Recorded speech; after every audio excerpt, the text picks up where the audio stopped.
All right, ladies and gentlemen, we are here for another TVZ. This is going to be from the WardiTV Summer Championship. Now, this is going to be from the losers bracket.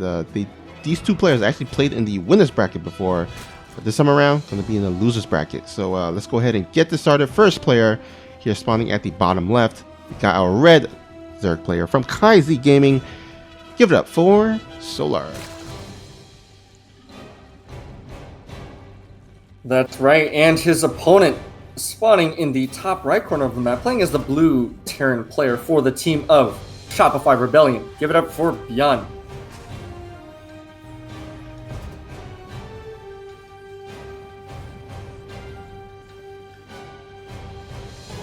Alright, so 2,000 atmospheres, one of the larger maps, of course, and kind of tends to kind of go into the the later stages of the game. And so I'm quite excited to see, how this game kind of turns out, because I know both of these players are quite kind of high, fast-paced. Maybe Solar is a bit more, kind of passive, but Byun for sure is a much more aggressive kind of multi-prong, high APM caliber kind of player.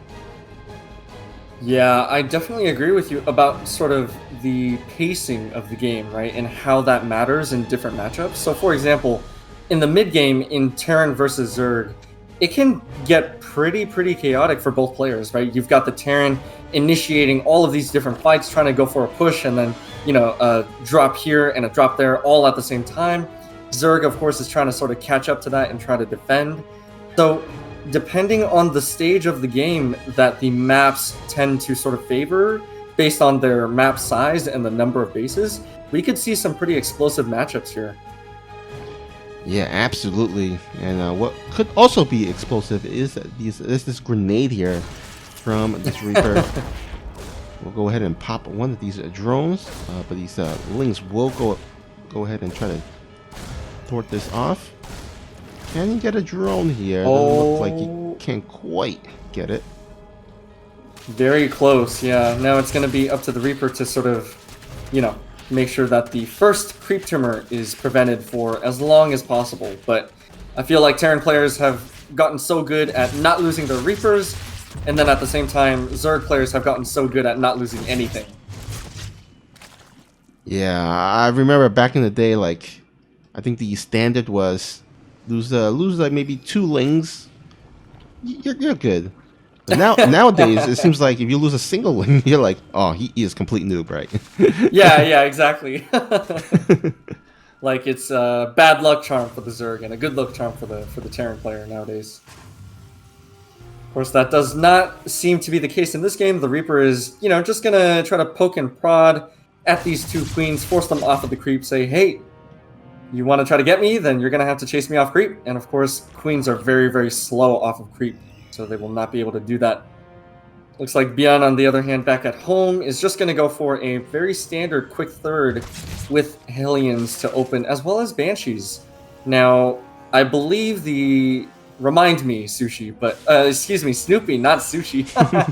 Both starting with an S and having the same number of syllables. That is my bad. But nope, my question is answered. I was about to ask you if you think that Byun is going to go for Cloak, and it looks like that will be the case here. So we can expect to see more than one Banshee coming out after this first one does pop. Yeah, it's looking like it. Of course, Banshee with Cloak, even if it does get scouted, it just always manages to find damage somehow. And especially on a map like this where there's a lot of airspace, those Banshees can kind of fly in and out and get some nice drone kills. So we'll see how much drones he will be able to pop off. But it looks like Solar does, at the very least, scout that this is coming, as he did sacrifice an Overlord to get that scouting information. That's right. We do see 3 spores on the production tab. Layer is almost halfway done, so if all goes right for Solar, he should not, in theory, take any damage from the Banshees. Now, we do see the Hellions coming in here onto the creep, trying to see if they can clear some of it out. Looks like the Queens will be there on time to sort of shoo them away. One of the Hellions is actually quite low on health.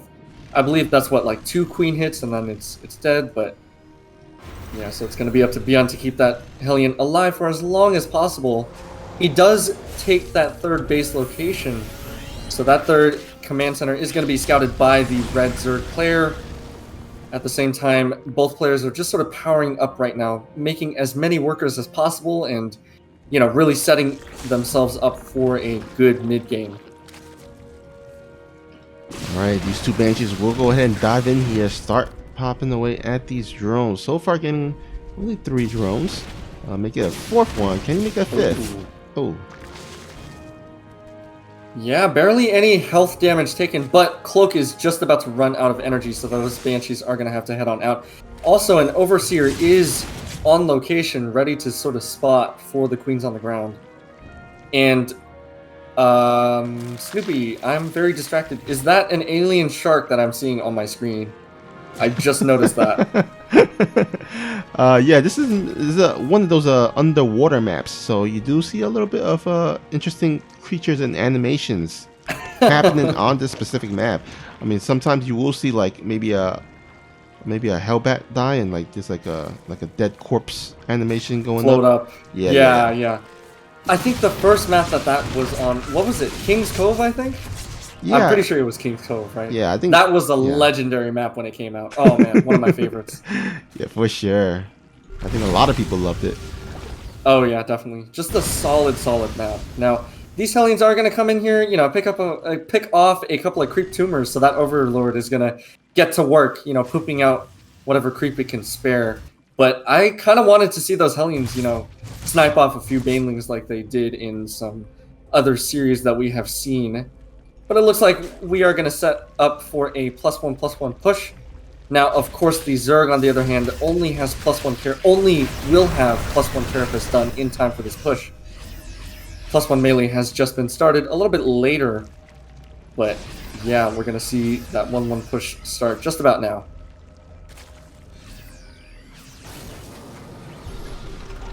Alright, gonna go ahead and try to siege up here. The siege range, or the distance between the two tanks are quite long. I think he's just making sure that, you know, he can get as much splash damage and hits. But does a nice job clearing out the creep here, so that once the creep does clear and the rest of his reinforcements does arrive, you can kind of start kind of committing into this bottom base. But in the meantime, these two Banshees go ahead and start attacking away and hacking away at this 9 o'clock base. But the Overseer here with these Queens should be able to save it. Yeah, that one Queen, unfortunately, that one Banshee, unfortunately, going down to the Queen hit. But like you said, now that the creep is cleared, this base is under fire, and it's actually going to be sacrificed for the greater good of the Zerg Swarm, as it looks like Solar does not want to contest these tanks and these Marines for the time being. Yeah, it's quite difficult to engage, especially with the rocks there. Oh, yeah. Yeah, the surface area is not the best for Solar, and unless he does a nice surround, he's not going to maximize his surface area by going into that kind of choke area. Yeah, what I really would have loved to see is a wraparound, you know, and I don't know, maybe it's just me and my, you know, very low-level intuition, but I feel like that was enough Lings and Banes to take care of that army, provided, like you said, there was a surround. But it looks like that will not be the case. That will not be the choice here for Solar, as he does try to commit to a counterattack, but there is just way too much bio, and Solar's Lings ate up quite a few tank shots as well, taking down all of those Banelings. Alright, looks like Byun is ready to start attacking this 9 o'clock base. However, the Hive, I believe, is finished. Yeah, the Hive is finished. The Lurker Den is finished as well, but I don't believe there's any okay, there's only 3 Hydros on the field. I think he may want to go ahead and maybe sack some of these supplies so that he can start making these Lurkers and Hydralisks. But he's gonna have to be careful not to just like sacrifice all his army, unless he's confident enough to clean up the rest of these Marines. And here we go, Banelings are rolling in here. A lot of Lings have already gone down, but there are still a few in the back line, as well as Banelings trying to make their connections off of creep onto the Marines. But the target fire has been decent, but it's not going to be quite enough, as Solar does manage to break this position for the time being. and does in fact take a supply lead. So now it's going to be on to Byun to keep up the pressure and make sure that this army of his, this tank and marine-based army is going to be enough to break through at least before the higher tech, higher tier Zerg units come out. Now we do see some Vipers out on the field. We also see 4 Lurkers about to be morphed. So the pressure is on for the Terran to deal some damage before these higher tier units do come out.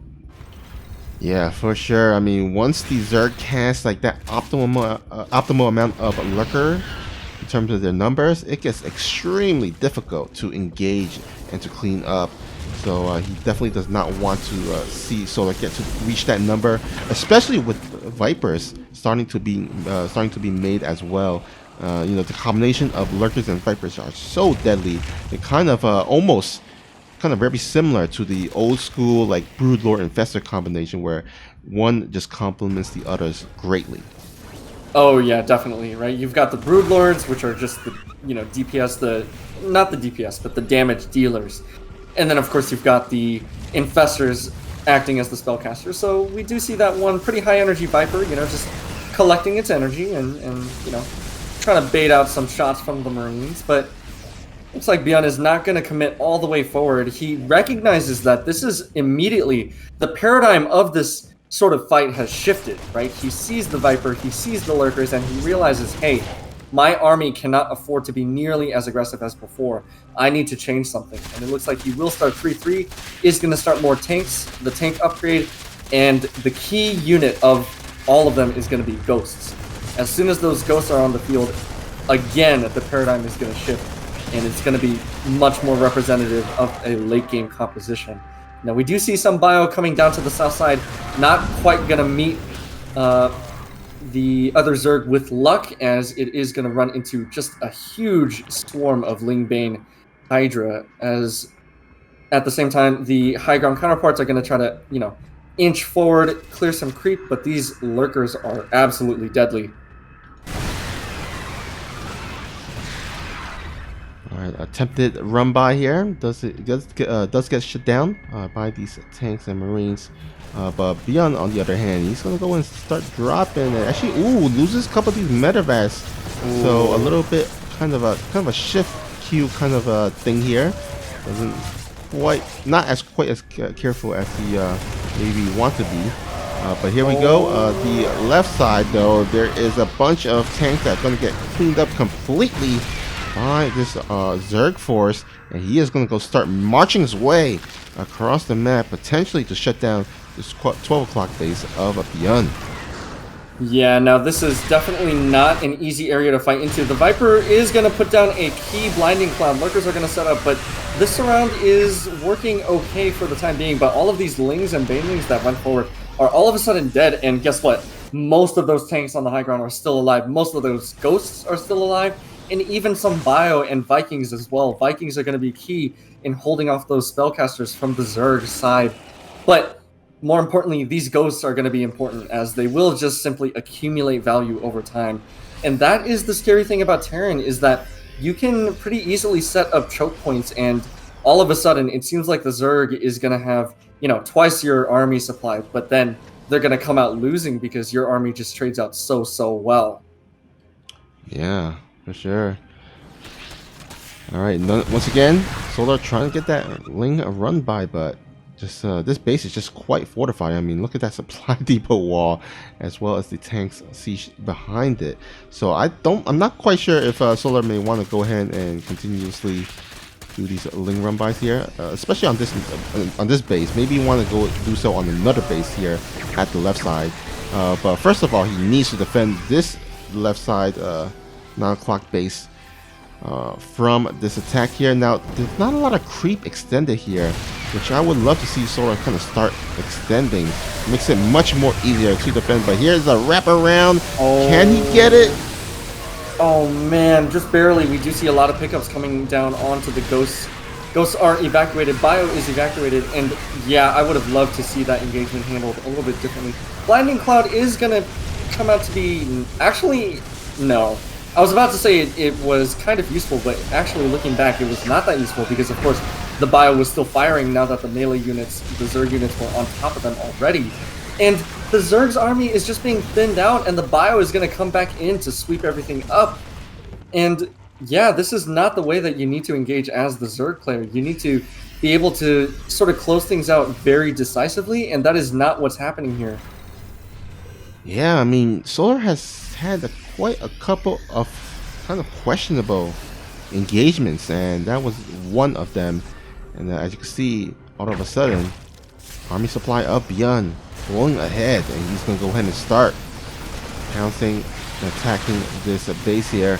And I think Solar does kind of feel like he doesn't quite have enough to defend this base, so will evacuate it. He does have another base here at the bottom right side, but this is going to be a little bit of a dent on the economy of the Terran. Yeah, those ghosts are going to be able to get so many snipes off, and at the south side, instead of another lurker run by, it's just going to be, instead of another Ling run by, well, actually, the Lings are coming in, and some tanks are actually being caught out outside of the sort of range of the bio, and on the other side of the supply depot wall, the rest of these Hydras and Lurkers are going to come back in to sort of clean up the rest of the space. And so far, I think that given what happened just previous to this engagement, I think this was a pretty good move by Solar to try to contest this base, and of course taking down 12 SCVs. So pretty decent engagement for the time being, but it's going to be up to the follow-up for both players to see who is going to come out on top in this game. Yeah, there's a lot of losses here for Byun, but he is semi-holding okay-ish right now. These tanks at the backside does really kind of pack a punch, so he will be able to finally stabilize here, but he does lose his 14 SCVs at the same time. Now 14 SCVs is a lot, but look at here, we do have a bunch of command centers, so it's not as detrimental because we can use some of those command center orbitals to kind of throw down those mules and kind of make up for those lost SCVs. Oh, and a huge Baneling roll through, as we do see a lot of the ghosts. Almost all of them, all but 2 of them have gone down, and these tanks are caught out of position. Good thing those medevacs still have a lot of space left, as they need to get picked up and zoom on out of there. Now, these Lings are going to come all the way back to the inside of the map. A lot of these tanks are going down, but it looks like there will be enough bio and reserve tanks on the high ground to push back the Zerg once again. This game has been such a push and pull sort of game. I love it. This has been such a tug of war. You know, every time one player goes onto the other side of the map, it seems like they're about to get the advantage, and then they lose a lot of stuff, and then it just repeats. Yeah, definitely a very back and forth game thus far, and I think either player still has a decent chance of pulling one out. Of course, it does come down to those crucial engagements, and you know, kind of looking at it, maybe I feel like maybe Solar might have a little bit more.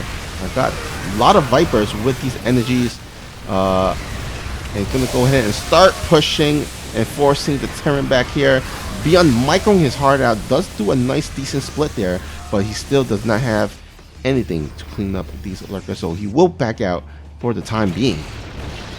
He is producing 2 ghosts at a time, but out on the field, all of his other ghosts that were alive previously are now more than dead, and it looks like these Banelings and Lurkers are going to try to come through, and again, yet another failed Zerg push, because all of the Lurkers are getting picked off. And I mean, sure, the supply has been, you know, steadily going in more and more in favor of the Zerg player, but if you keep up these losses, then I mean, that is one potential win condition for the Terran. Now, it doesn't look like that's going to be quite the case, as we do see just way too many Lurkers and Lings coming through, streaming through, and taking down the rest of this bio, getting a nice round. Vipers are going to join in on the fray as well, and GG is called.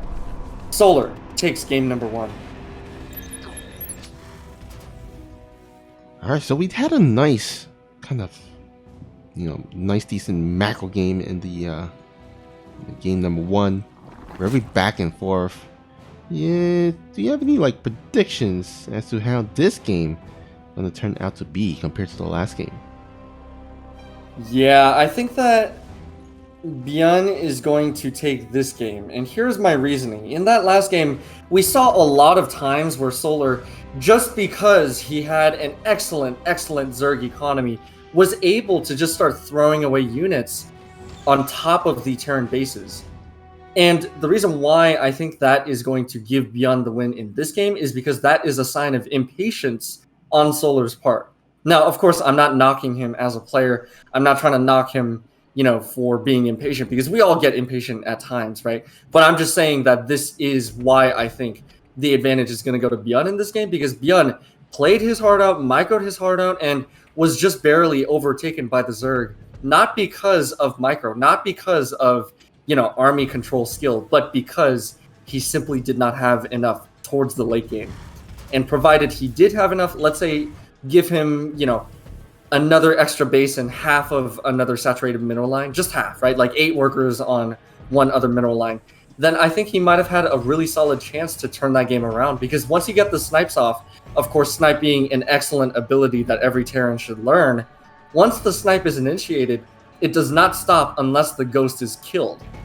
And if you get a snipe off on a Viper, that is a huge win for you. Without Vipers, the Zerg cannot engage. So again, I think that if that last fight, if that last game went a little bit more in favor of our Terran player, then it was not because Byun necessarily did anything wrong. It was not because he needed to do anything different. I think it was because Solar was sort of maybe getting a little bit more impatient. Yeah, that's actually a great point there, and we'll see if Solar does have a bit more patience this time around. Now, a little bit of a trick question here. Who do you think is the most patient player? Oh, I'm gonna say. Well, before you answer, there's only one answer, by the way. Oh, really? Yeah. Uh-oh. Well, I was gonna say this lovely caster from the team of Alpha X. His name is Snoopy, but I don't know if that's the right answer.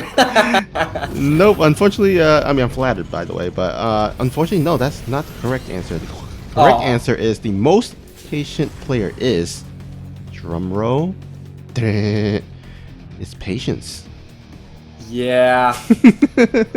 I should have seen that coming. Oh, man.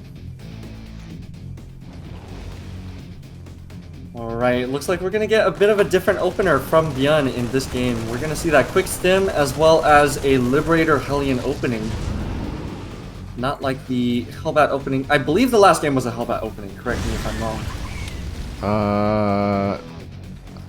There was so much action going on that I don't even remember. Yeah, same here. In any case, all that I remember. Oh yeah, it was Hellion Banshee. That's what it was. It was Cloak Banshee. Ah, right. Yeah. Looks like these 4 queens are going to be enough to shoo away this drop for now. Liberator is on its way to the natural base. Gonna try to see if it can get any damage done, but I don't think that will be the case, as we do see 4 crawlers already on the production tab. Alright, here we go. Hellion's not gonna quite dive in here, but the Liberator here at the natural will start sieging up. Actually does get greeted with the Spore Crawler. Alright. Hellion's clearing out some creep. Spore Crawler being micro to make sure that that Liberator does not get to siege up in. Oh, actually, those drones, yep, looks like they will go back into range of the Liberator. A couple of drones are going down, and these Hellions are kind of finding openings just outside of the natural, but finally they do see the Lings and they zoom on out of there real quick. Oh, just barely not able to get that queen. I was just about to say I might have eaten my words, because they came back into the same spot and they were about to take down another queen, but looks like that will not be the case.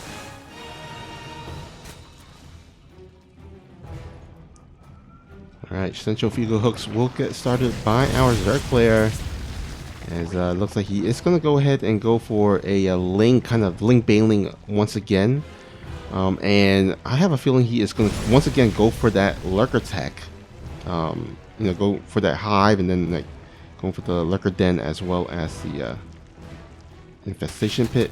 Or sorry, the Hydrolysis den and the Lurker den at the same time.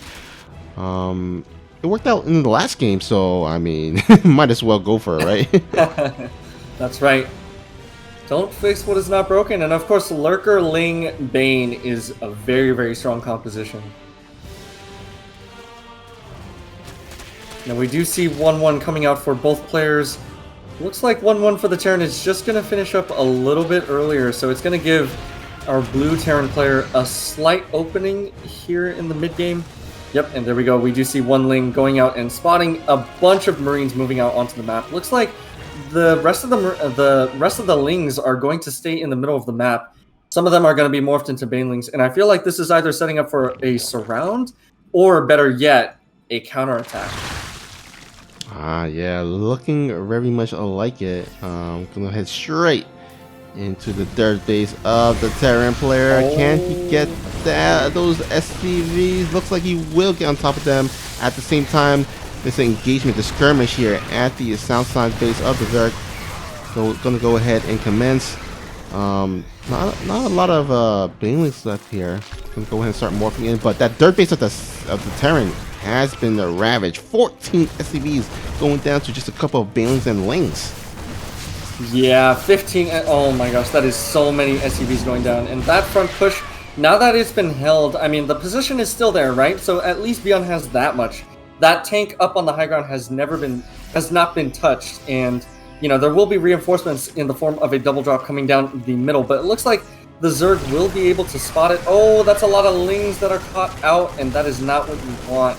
So, you know, while the economy has, like you said, been taken care of at the third base by the red Zerg player, the fact that Byun still has this position out on the map indicates that it could still be a little bit dangerous. Now, as I say that, it has been cleaned up to the south end. Now it's onto the double drop in the north to sort of clean up creep and keep momentum on the side of the Terran. But it looks like that will not be the case, as we do see a lot of Lings coming in here, and those Marines are going to have to pick up and drop on elsewhere. Yeah, I think so. It's got to be careful. I mean, this is a scary couple of minutes because Byun is like, he seems to be one of those Terran players that actually is more scarier when he does have a lot lower worker count. It doesn't make sense, but he just, you know, it's like every time he does loses a bunch of workers, he's kind of goes for, you know, goes for blood and puts a lot of resources into those Marines instead of replenishing those SCVs, and he just goes attack until he can break the Zerg player. Oh yeah, definitely, and it looks like that's going to be the case here as Byun baits out the Banelings, leaving a bunch of Marines on the high ground and actually successfully pushing back the Zerg just for now. Okay, we do see some splits, not decent enough or not decent, you know, to the point where none of the Banelings are left and all the Marines survive, but it looks like it will be enough to hold off the Zerg just for now. At the same time, we do see a nice drop up in the north, taking down six drones, and, you know, just making sure that no mining is going to occur there. But this tug of war at the south has been going on for what seems like forever. Yeah, I mean, it's gonna get quite difficult. Yeah, actually, you know, he's just gonna go tap out. Byun just overwhelms Solar with his huge army, and he does tie up the series.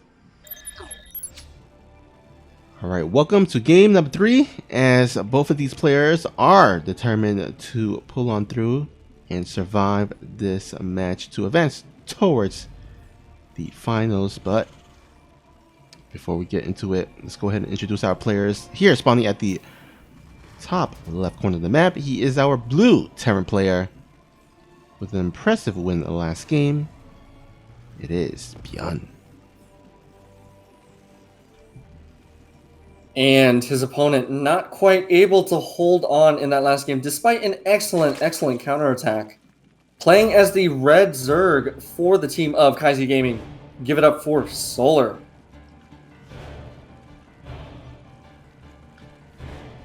And what do we see here? I like it. I really like it.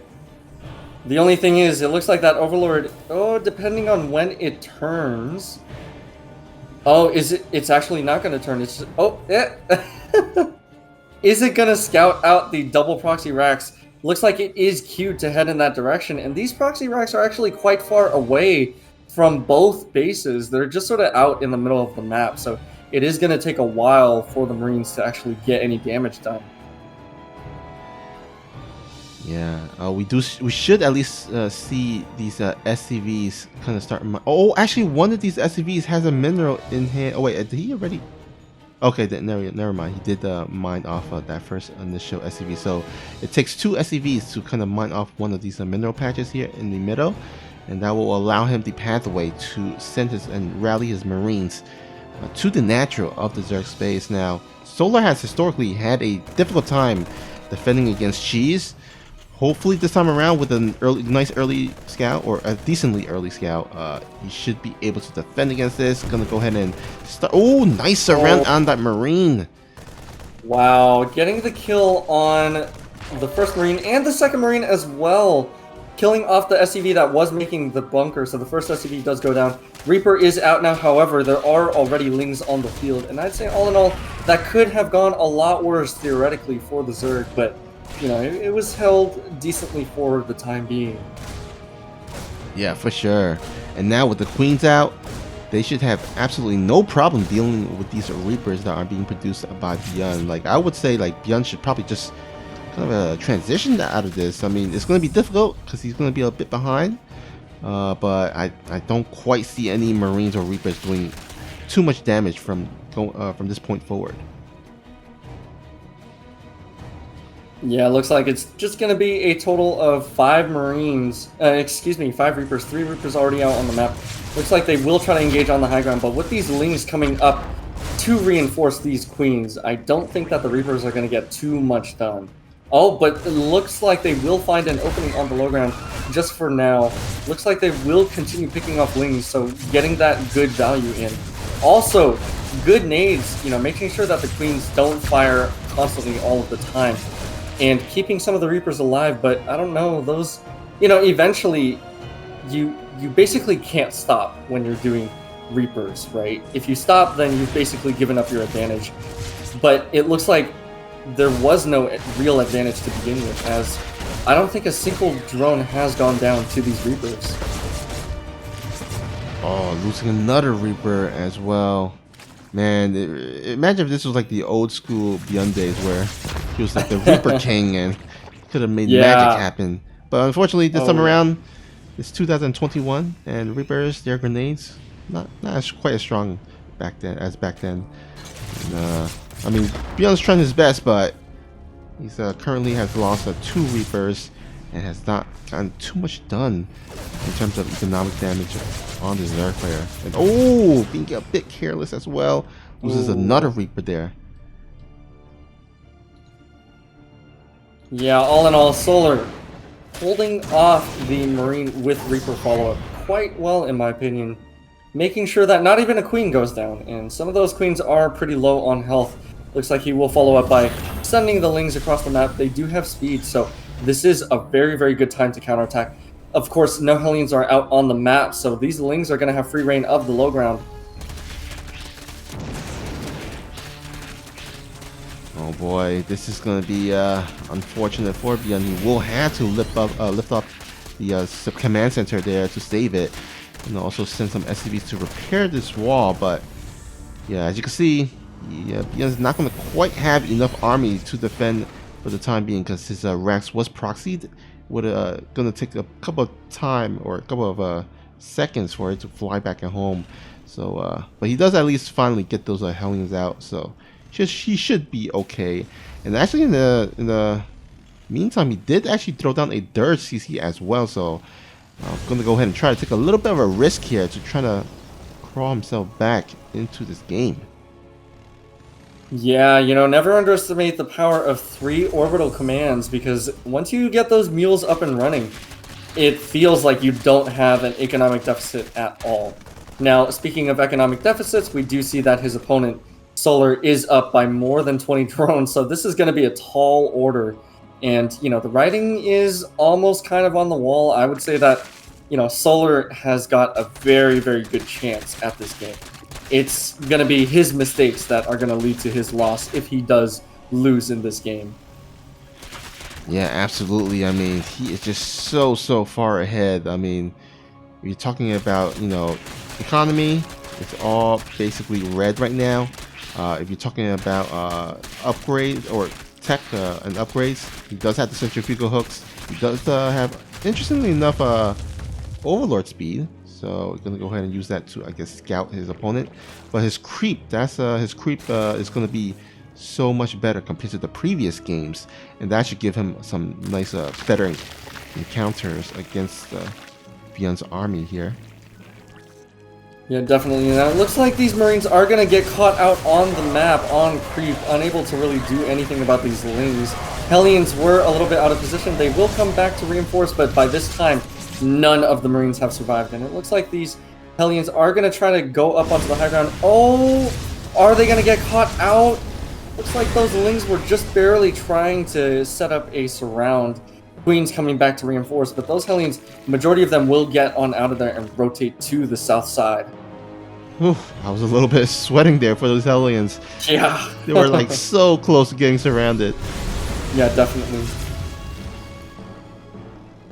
Yeah, and at this point, like, Byun can't afford to lose, like, get any like heavy losses. I mean, he really needs to make the best out of these Hellions. He's gonna have to play like almost a perfect game from this point forward.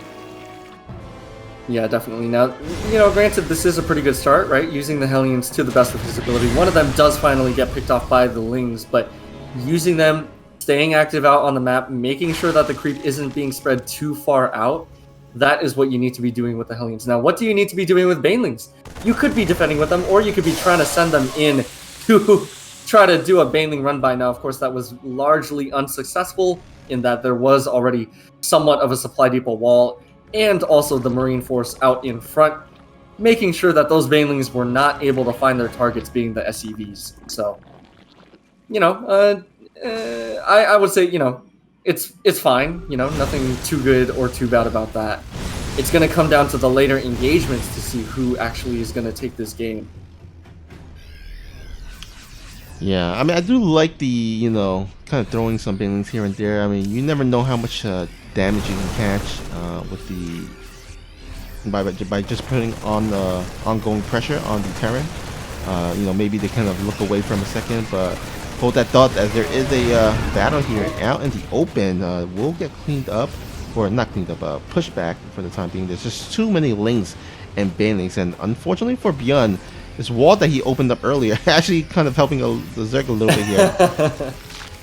Yeah, that high ground is not nearly as secure as it used to be, but looks like there will be some reinforcements coming in the form of Widow Mines, and these Marines are just going to keep on pushing forward. And that's the thing about pushing creep back, is that you're basically carving out an area of the map. You're basically carving out an advantage, right? And you don't stop. You never stop. If you're trying to clear out creep in one location, you stick to that location, because that is where the creep has receded the furthest, and therefore where you will have the largest advantage as the Terran player. Alright, we do have a little bit of a sneaky Overlord Baneling drop here onto the left side. Now, I'm a little bit scared for Byun, because he's like focusing right now on this attack on the right side. I'm not sure if he's gonna have the reaction time to pull his SCVs. Oh no! Oh, 11 SCVs and some change going down. That is almost a full mineral line. At the same time, the Marines at the front line have been split up. Widow Mines are being baited out, so I don't know about this. This just kind of looks like Solar is keeping his lead and extending it. Collapsing on top of the rest of the Marines, and those Widow Mines are going to go down. All that's left are 2 medevacs, only one of which is actually full.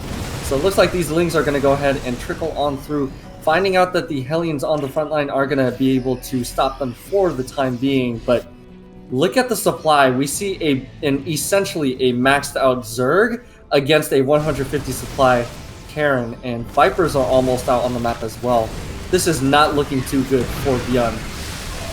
Yeah, I mean, not only Vipers, but also those Infestor, sorry, not Infestors, but those Lurkers. He does have a Lurker Den out in the field, so he can at any time turn those Hydulists into Lurkers. He might not even need to. I mean, he can probably just overwhelm the Zerg with just Ling, Baneling, and Hydulists.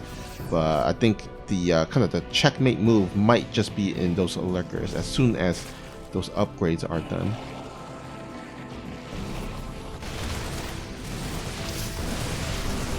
Yeah, I agree. We're gonna see 7 lurkers popping out in just a little bit, more lings on the way, and I mean, yeah, this is not enough bio to handle really any of these armies. Yeah, it's gonna be kind of a tough game for Byun here. Now he's not completely like done, or he's not completely dead. But oh boy, he doesn't have anything, no answers for these lurkers, especially in combination with these vipers. So I don't know, gonna have to pull out a rabbit out of the hat here. Oh my gosh, look at that! Even the parasitic bomb catching 3 of those medevacs, and GG is called. Solar takes this game and the series.